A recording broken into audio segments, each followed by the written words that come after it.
आजकाल आपण बघतोय काही झालं की लगेच आपल्याला डॉक्टरकडे जाऊन औषधं घ्यायची सवय असते.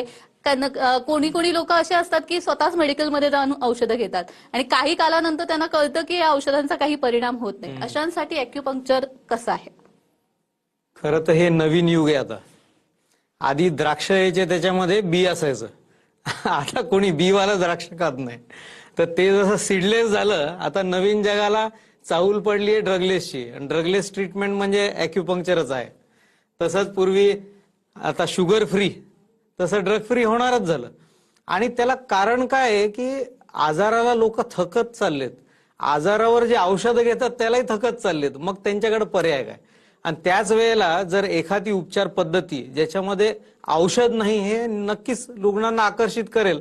आणि ही जी उपचार पद्धती आहे ते जर सहज अनेक रोगांवर मात करू शकत असेल तर त्यासारखं वेगळं काय, तर निश्चितच पसंती ठरेल. निश्चितच. कोणत्या रुग्णांनी मग ॲक्युपंक्चर घेतलं पाहिजे? तसा विना औषध विना ऑपरेशन आपली ॲक्युपंक्चर उपचार पद्धती आहे. ज्या रुग्णांना औषध नाही खायची, ज्यांना सांगितलंय की तुम्ही पेन किलर खाऊ नका, तुमचं क्रिएटिन वाढलेलं आहे, ज्यांना भीती वाटते की किडनी लिव्हरवर दुष्परिणाम होतील किंवा औषधांची तुम्हाला ॲलर्जी असेल किंवा औषधं घ्यायचीच नाहीयेत तुम्हाला, तर त्यांनी ॲक्युपंक्चरकडे यायला पाहिजे. मी स्वतः ॲलोपॅथीचा डॉक्टर आहे.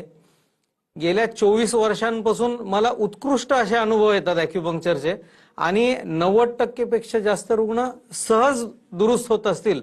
तर मला पण ते खरंच फार प्रोक्लेमिंग आहे. मी ॲलोपॅथिक डॉक्टर आहे. ज्या वेळेला मी पाहतो की विना औषध हा बरा होतोय, याचा अर्थ याचं शरीर जे नैसर्गिकपणे दुरुस्त होण्यासाठी थांबलं होतं, ॲक्युपंक्चरने ती नैसर्गिक प्रकृती परत त्याच्यात निर्माण होते.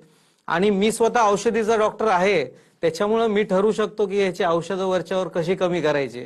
तर तो माझा बेनिफिट आहे, कारण की मी ॲलोपॅथीचा पण डॉक्टर आहे, ॲक्युपंक्चरचा पण. तर ॲक्युपंक्चरने अनेक रोग बरे होतात.